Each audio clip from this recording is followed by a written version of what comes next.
introduce you to our main speaker. He is a certified public accountant, and he's a partner with an accounting firm by the name of Kuwait, did I pronounce that correctly? Mantel and Gusia. And I want to thank him so much for taking time from his very, very busy schedule to come to speak with us about email etiquette. And his name is Russell Mantel. And let's give him a nice round hand of applause. Thank you. Hello? Can you hear me okay?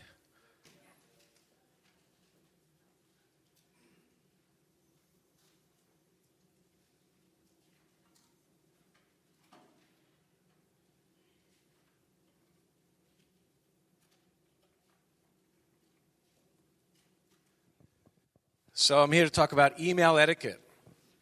And I guess it means a lot of things to a lot of different people. But to us in accounting and CPAs, it means an opportunity to speak for the first time to somebody through an email. It's interesting because email is used a lot. I mean, I'm sure all of you use email on a daily basis. I know a lot of you use texting. You probably use the Facebooks, and you communicate with each other all the time. But how you do that is very important, especially in business. How you do it with each other, your colleagues, your clients, whether you're talking to them for the first time, whether you're talking to them because you've known them for 20 years or 25 years, it's really going to make a big difference how you communicate in the business world. And the question is whether or not you're going to use it as a tool or if you're going to look like a fool. One of the things that we know about tools in business, whether we're talking about calculators, computers, cell phones, is how you use them makes a big difference. How you use tools is going to be how you're going to accomplish your job at the end of the day. If you're a doctor, you use tools and you learn the trade. Well, accountants use email as a tool. And it's going to help you build your career, it's going to help you build your business, and it's going to help you build your reputation. When you talk to somebody for the first time via email, what I ask you is to be very careful and communicate who you are and realize who you're talking to when you're talking in email. If you have the right tools, but the wrong execution of these tools, disastrous things can happen. Does everybody read the newspaper on a daily basis? Yesterday's New York Times. There's two things about yesterday's New York Times that's very interesting to our topic. One is on the front cover of the New York Times, I don't know if you could see this, but one of the things is a PowerPoint presentation. If you haven't seen this, you should take a look at this. It talks about the military, it talks about our government, and it talks about how they're using PowerPoint. The reason I talk about this is because I'm using PowerPoint. And I'm a little sensitive that it's going to look something like this. Basically, one of the things they talk about at PowerPoint is PowerPoint makes us stupid. General James Mattis of the Marine Corps says, the Joint Forces Commander said this month at a military conference that PowerPoint makes us stupid. And then they go on to talk about when we understand in the slide, we have won the war. And nobody understands the slide, is basically what he's saying, that we overdo PowerPoint. I know this isn't a PowerPoint discussion here, but I'm a little sensitive to you watching PowerPoint, and I don't want you to get bored and fall asleep on me. So hopefully, I'm not going to make us look stupid. The second thing that's in the New York Times, which is more important to our topic, is in the business section. Goldman Sachs. Does anybody know what's happening in the news with Goldman Sachs? Well, they're being looked at by the government, and one of the things that they're talking about in the news is their email. It's a perfect flow to what we're talking about today. How they're communicating, what they're saying, how they're saying it, and what those emails mean. Do they mean the same thing to you and to you and to you as they do to me who's sending it? And you want to be very sensitive when you're sending emails because interpretation is everything. That's what you look like in an email. That's what you could look like in an email. If you don't know what you're saying, if you don't know who's reading it, if you don't know who's going to read it a week from now. It's an interesting thing about email. I started in practice 25 years ago. That's a long time, before many of you were born. We didn't have email. The best thing I could say we had 25 years close to it was we had fax machines. You might or may not ever use a fax machine. I don't really see the point of it anymore. And since this is going on the internet, I'll probably get in trouble for saying that. But fax machines were done by special paper. And it was heat-sensitive paper. So it was burned onto the paper what you wanted to say. You sent it across telephone lines. They received it. And it was a special kind of paper. And the interesting thing about this paper was that if you left it on your windowsill or your desk for a certain period of time, it would disappear. The print would disappear from the heat of the room or the sunlight. So it wasn't permanent. If you wanted your fax to be permanent, you had to photocopy it. Email is permanent. What you say in an email may never go away. Google email disasters, and you will find stories of people who've sent an email that has come back to them.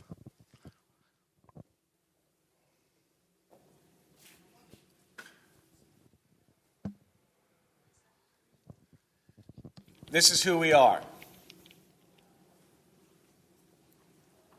This is who you will be when you're communicating in the business world. You'll be responding to people via email on a daily basis. You'll be responding to email to government agencies, lawyers, prospective clients, people in financial distress. And the reason I mention them is because your emails need to have tone and sensitivity. You'll be talking to individuals, and you'll be talking to small and large businesses.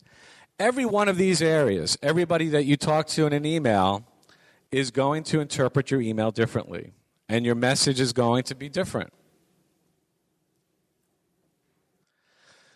One of the things I talk to my staff about in their emails is that they never take any form of business communication for granted, that they don't get lazy with their emails, that they don't type them in a hurry and send them out without thinking about what they want to say.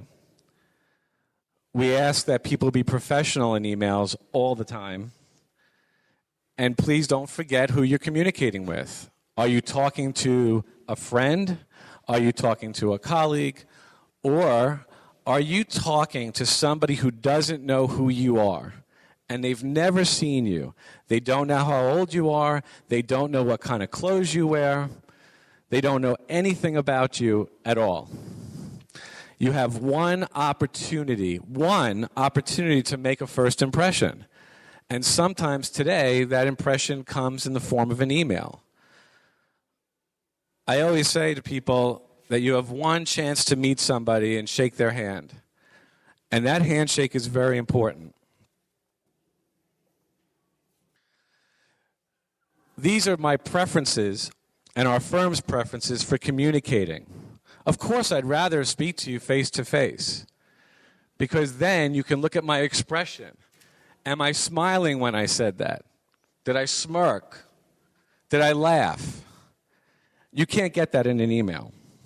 The second form of communication is a phone, because we can go back and forth. We can talk all the time. You can ask me questions. We can follow up with things. Now, this is our firm's policy. If you go and you look through books about email etiquette, and I never really thought you could talk about email etiquette for 2 hours or an hour and a half, but then when I looked online, I found out that there's 5-day seminars on email alone. It seems like a long time to talk about emailing and email etiquette. When you're talking to people by the phone, again, there's that give and take, back and forth. You should acknowledge that that's a big difference, than from emailing. Now, these are our preferences because we feel like we're the most productive when we're talking to people. Face to face, looking at each other's eyes, understanding what they're saying. A lot of the email etiquette books would prefer email. People who are very busy may not give you the time to sit down with them face to face. We have to travel, we have to move around, we have to schedule the meeting. So a lot of business people who are very busy would prefer just email me. That's something you learn about the people who you're communicating with in business. That's something that you have to learn about the people who are sending you emails and who are receiving your emails.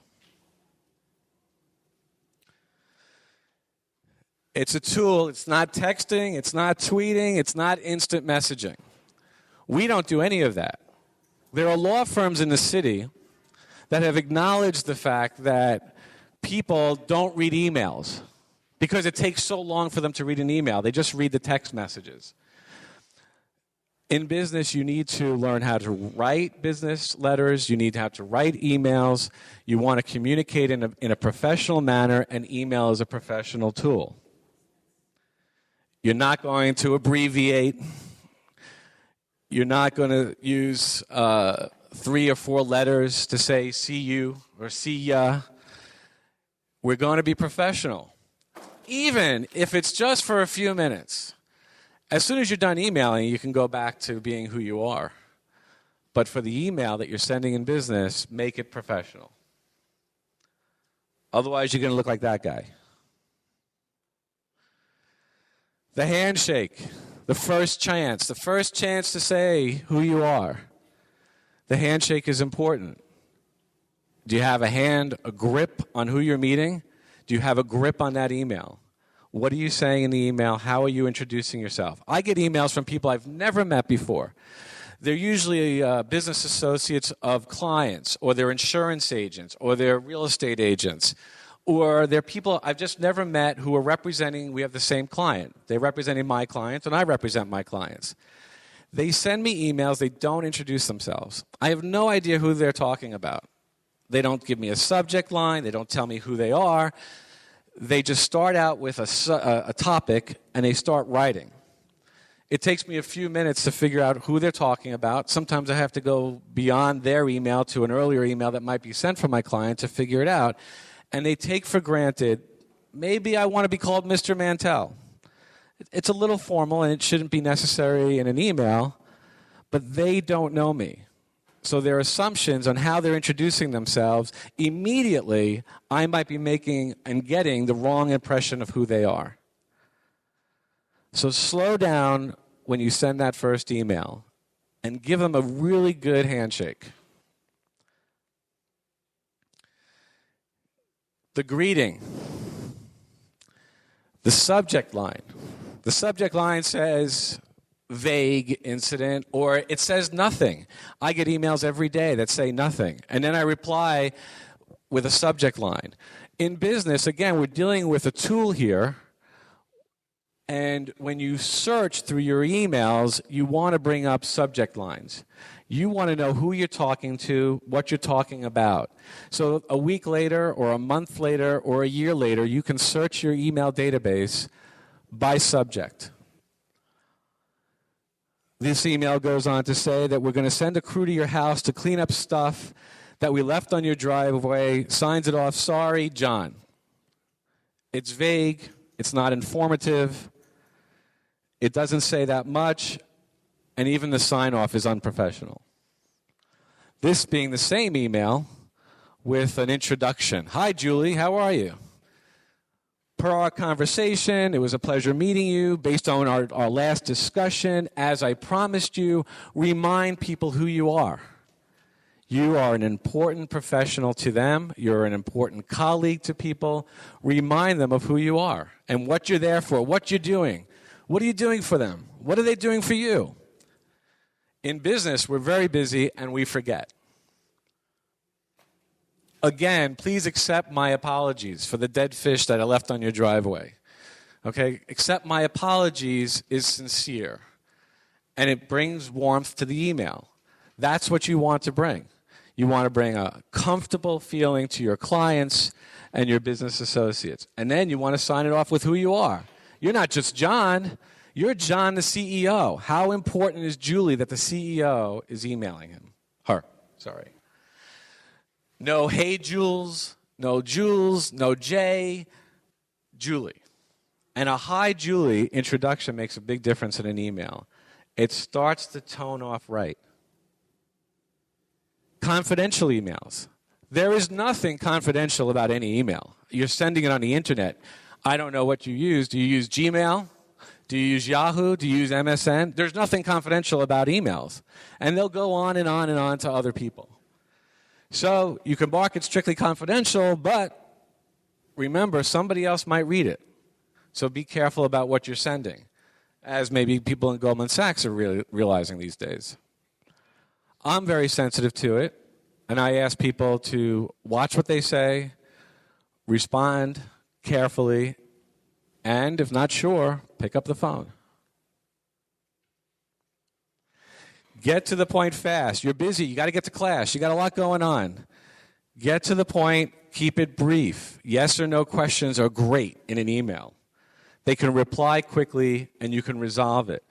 If it's a long-winded email, and if it's a long-winded conversation that you want to have with this person, schedule a meeting, schedule a conference call, do whatever you have to so that you can have the back-and-forth relationship that you need. There's really no place for long topics. Somebody was telling me, a teacher was discussing with me earlier how a student had missed a class, and the email said, please tell me what I missed in session 6. A teacher couldn't respond and give their entire class as a response. So that the appropriate answer to that is, let's meet. Let's schedule some extra time, some extra help, whatever you need. It shouldn't take long to read. If it's going to take long to read, the odds are it's not going to be read. You know about caps lock, right? Everybody knows about caps lock. You're angry. You're mad. That's what a caps lock is. I don't think any of you email in caps lock. Am I right? Or do you email in caps lock? People I find who email in caps lock are really bad typists. That's what they say. I'm not going to type in small case because I can't find the shift button. So they don't know where the shift button is, so they just do everything in caps. They're angry, they're mad, they're sending a message, they're screaming in their email, and they look like her. There's no reason to communicate that way. Do all small caps. Do all small. Do lowercase through the entire email if you have to. If you're a really bad typist, do lowercase. But don't be angry, and that's what caps are. Acronyms. Do you know what acronyms are? NA, not available, not applicable. No acronyms. This was a company that the name of the company was Springfield Trading Depot. That's a bad name if you're going to abbreviate it. It means short-term disability to accountants. It means save the date for somebody who's getting married. In your email, you may not want to use acronyms. I highly advise against it because your acronym may not be the same as my acronym.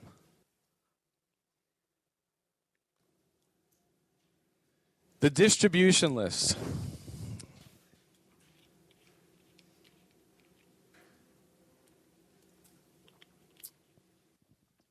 The distribution list gets a lot of people in trouble. All reply, all send, bring up a mass email and send it to 30 people. Don't hide their names and just throw it out there on a distribution list to Frank, Steve, Annette, Howie, Leonard, and Rich. We're going to talk about Howie's employment here. I forgot that Howie shouldn't be on that group distribution list because we're going to talk about how we're going to fire him. We're going to talk about what a poor job he's doing. We're going to talk about how invaluable he is to the company, so don't tell him we're going to terminate him yet. We can't complete the project without him. We'll lose billions of dollars. Howie has a great lawsuit, so we might need the services of the discounted lawyers and the services that they're going to provide. But more importantly, Howie is going to be angry and upset. And he shouldn't have been there. And it was because we rushed the send button. We didn't read over what we wanted to send and who we were talking to. I heard a story in March 2009 about a college in California. I can't remember exactly which college it was. 46,000 students were notified in an email that they had gotten into the college. that they were accepted. 46,000.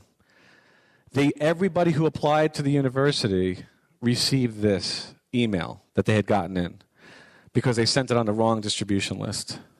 Then they had to go back and notify all these people who got in that they didn't get in and were very sorry. I'm sure they were disappointed. I don't know if anyone lost a job over it, but all they had to do was take another look at that email before they hit send. Back to keeping it simple. Here you are on the left-hand side with some crazy formula.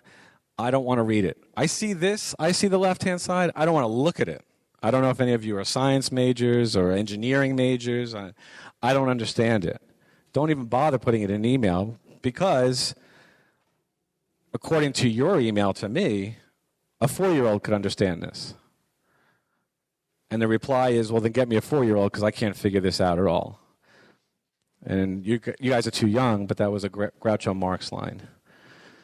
So the truth of the matter is, look at the email. Read it not from your point of view. Try to read it from an outsider's point of view. You know what you want to say, and you also know what you sound like. When I hear emails from close friends, I'm sure you get text messages from friends, you could hear their voice. You could hear their tone. Sometimes they don't even have to email you. You know exactly what they're going to say. In business, it's much more difficult, especially when you've never met the person before. You've never spoken to them. You don't hear tone, you don't hear accents, you don't hear anything about them. So know who you're going to send that email to, because at the end of the day, that tone is going to make a big difference. That's a simple goal. That's straightforward. That's it. That's all you need to write. This is what I want, yes or no. This is what we can do, yes or no. I try to get people to avoid the demanding emails. I need, I want. There's a nicer way to say all of that. Try to take a few extra seconds. I tell my staff all the time, and my colleagues and my partners, take a few extra seconds to read the email. And if you're not sure, have somebody else read the email. It's really worth it at the end of the day. It's how you're presenting yourself.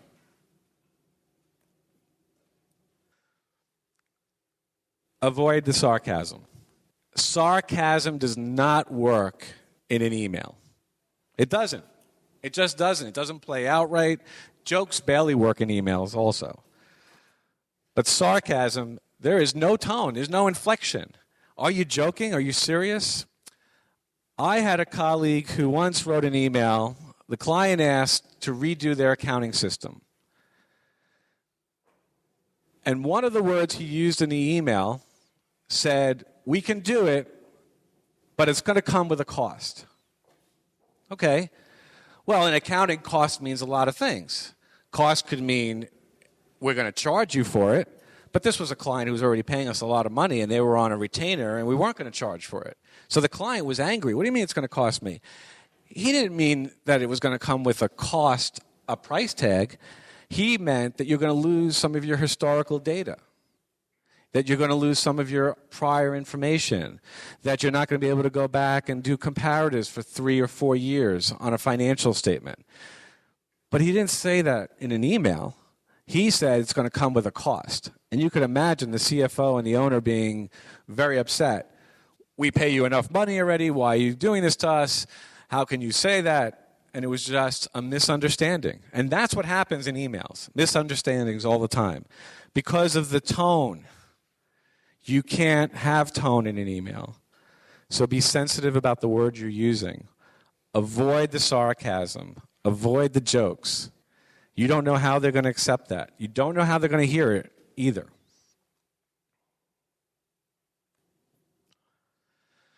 Who's the recipient? Who's the recipient of this email? You send it to a colleague. The colleague forwards it on to a partner forwards it on to another client. The client forwards it on to the banker forwards it on to his ex-wife. The ex-wife sends it to the children. Before you know it, your email is all over the place. Who's reading this email? Do you know? Do you really know? Because I'll tell you, by looking at Goldman Sachs' situation, They had no idea that the federal government was going to be reading their emails. They had no idea that I would be reading their emails. So you don't know who's reading it. Remember, there's people on the other end of this email. If it's confidential, if you want it deleted, if you want it only to go to them, then make sure that they can do that for you. Spell check. It's a tool. It's in email. We've seen these pictures all over the news. This is the Washington Nationals, right? You guys see this a couple weeks ago? They were playing their opening day, and this is their uniforms. Did you see this? It was incredible. I didn't believe my eyes. Somebody didn't spell check, I should say. Right? Nationals. It was amazing. This happens in emails all the time. One misspelling, one typo, and it can really throw things out of whack. Bad spellers of the world untie. They unite. Bad spellers unite. They don't untie, but this is how it's going to be interpreted. When you send your email out, read through it. Read through it once, read through it twice. Be comfortable, but spell check. Again, how are you perceived in the business world is very important. If you misspell or you misquote or you use poor grammar, they're going to make some type of judgment about who you are and what you do.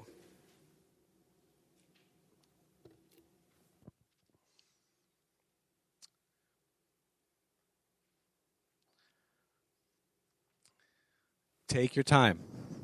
That's it. Slow down. We hit send way too fast. I do it. Everybody does it.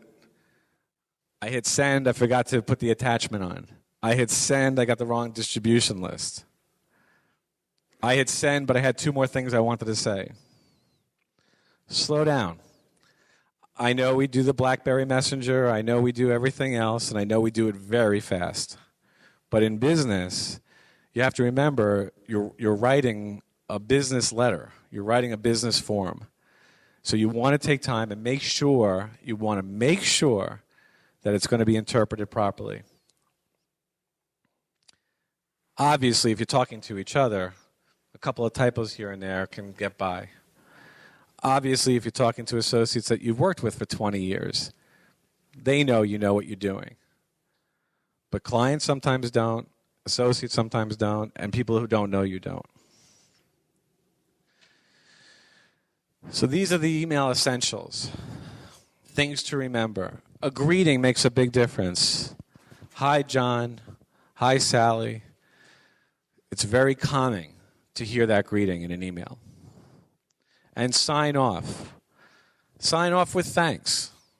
Sincerely is very formal, and that's fine too. But sign off with something. Knowing that it's ending. Knowing that you're finished. Knowing what your expectations are. Keep it professional. I see a lot of emails where people use like a wallpaper. They use like a background. It's kind of annoying. I got flowers from an email with this background. It takes up a lot of memory. It's sitting in my system. Some people don't like it, so be aware of what's being attached, how it's being attached. Show respect in your email. Show respect to your recipients, your distribution. Know when to use email. If you know that this is going to be a round robin of conversation, hey, Russ, hey, can you answer this question for me? Sure, I can, but I need to know more information. So I'm going to send back an email? No, I'm going to call them up on the phone. I'm going to say, this is an involved topic. This is a big deal, and we should discuss it. It's important. It's not for email. Never caps, no texting. Avoid the acronyms. Treat it as confidential, special. Your emails in business are not only read by everybody out there on the internet, they're read by your employer. Your employer can read every email you send. So be careful. There have been a lot of people who've gotten a lot of trouble in business for sending emails to their business email. It belongs to your employer. The servers belong to the employer.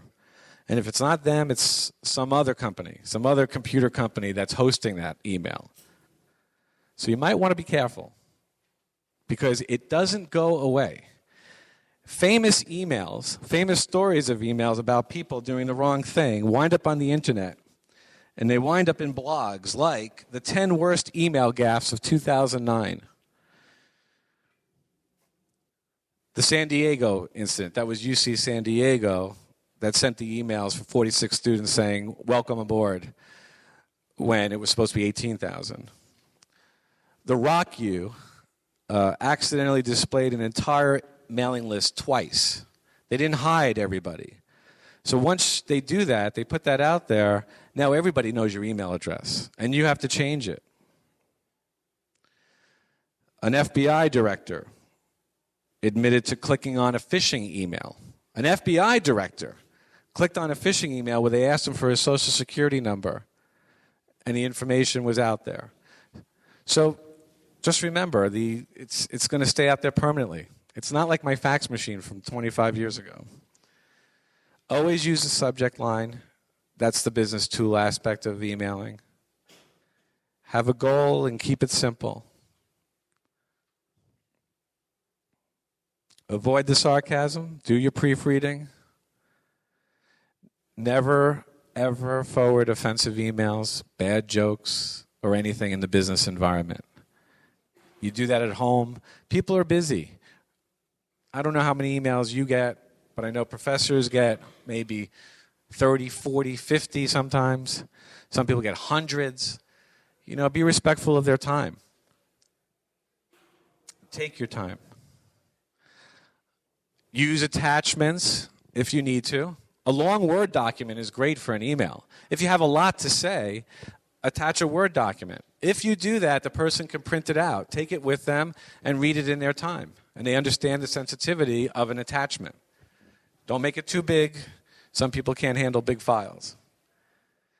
And remember, just keep this in mind. What can be misunderstood will be misunderstood. So that's it. That's emailing in a nutshell. Any questions? Good. Yes. Email timelines. That's the question. It's a great question.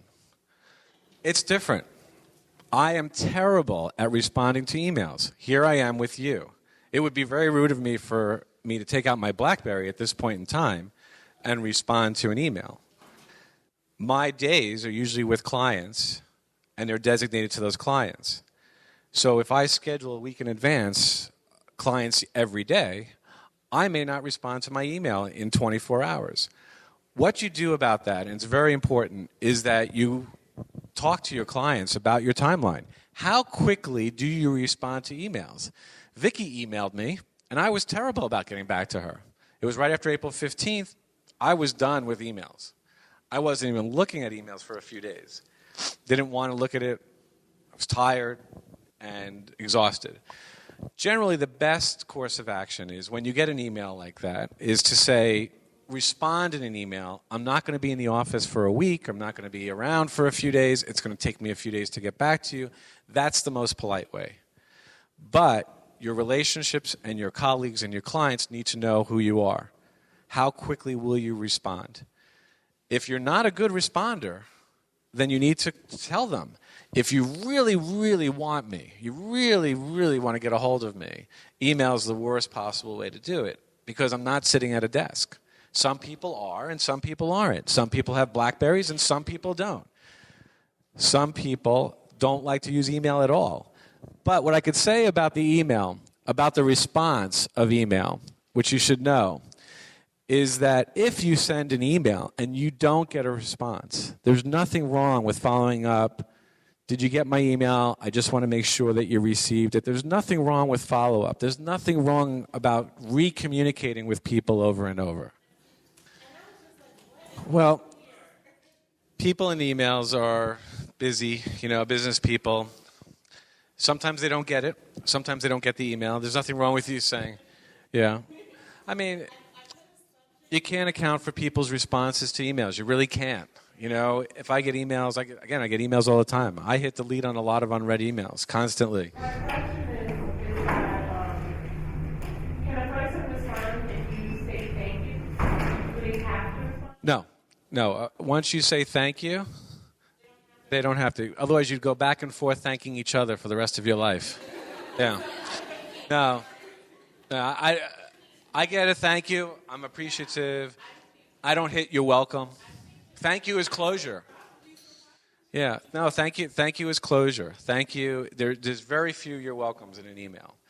Because then you're welcome. Oh, don't mention it. Well, I just really wanted to just thank you. Oh, yeah, you did want to thank you. Okay, thank you. Thank you again. And it goes on and on. So you have to end it someplace. And ending it with a thank you is the best thing you can do, and that's the right thing to do. So I'm not at fault. No, not at all. Okay. Not at all. Okay, after you send an email, you know it's confidential. Okay, you delete it and ask the other party when you receive it, delete it. Yeah. Now, would that be deleted from the system? No. No.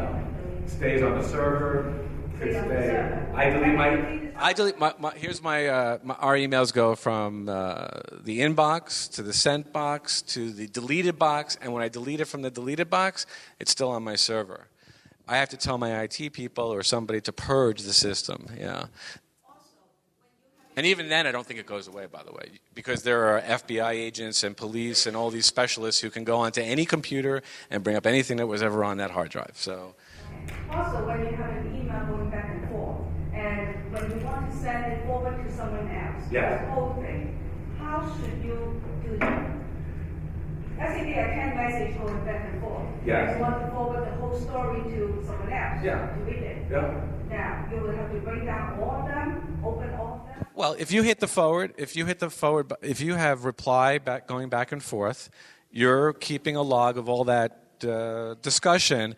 When you get that email back, you can hit forward, and all that body of text will go unless you delete it, unless you say delete original text. So if you hit forward, that person's going to get everything that was in that storyline, everything that was being sent. One of the things that you want to be careful of is when you forward it to somebody, if that person wasn't part of the original discussion, you may want to let somebody else know that I'm going to forward this on to my colleague, I'm going to forward it to my partner, I'm going to forward it to another client.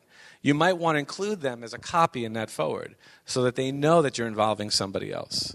It's almost like you and I having a confidential information and then all of a sudden a confidential conversation, and then I say, hey, come on in here, join this conversation. You know this person's joining our conversation.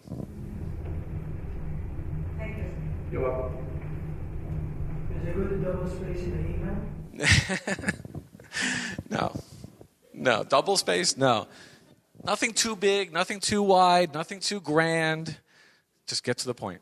That alligator, that's it. That's all you need. So, the font, by the way, the fonts are a big thing. I mean, people are crazy about fonts. No script, people send script, all these fancy fonts. Keep it simple, It says a lot. Calming, rounded letters is very soothing. You'll get better responses with a round soothing than a Courier bold typeface. You know this person is very busy and doesn't have much time to read, and he got a lot of email a day, and you want to get his attention. Well, the subject line is a big deal. Sometimes I only read a subject line. I can read by a subject line. Maybe it doesn't belong to me. Maybe it has to be forwarded to somebody else. A subject line is going to be the first thing. But you have to remember, it's going to be limited how catchy an email is because people get junk email, they get spam email.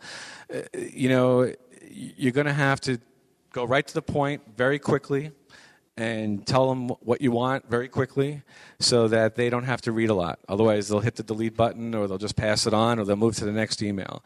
So you have to remember, people are getting junk emails all the time now. The best systems can't protect from junk email. So your emails are amongst 100 or 150. If it's really important, call somebody and say, I'm sending you an email regarding what we were talking about. Don't give up on communication. Please, don't give up on talking to one another. Don't give up on picking up the phone or meeting each other because it's really going to make a big difference. And if you call somebody and you say, I'm going to send you an email regarding what we were talking about, I'll send it to you tomorrow. You're giving the preparation time for that person to think about it. You're allowing them to even put it in their schedule to say, I have to look at that email tomorrow to respond to so-and-so. So that's a big deal. You're giving them the time. Years ago, again, before all you were born, we loved the mail, the snail mail. We loved that because I could say to somebody on the phone, mail it to me. I knew I had 3 days to get that document, and I could put it in my schedule. Now with email, everything is yesterday. Give it to me yesterday. Give it to me right away. That instant response that everybody's looking for. So you have to control that response. When are you going to respond? How quickly are you going to respond? And manage the expectations of the people who are sending you the email.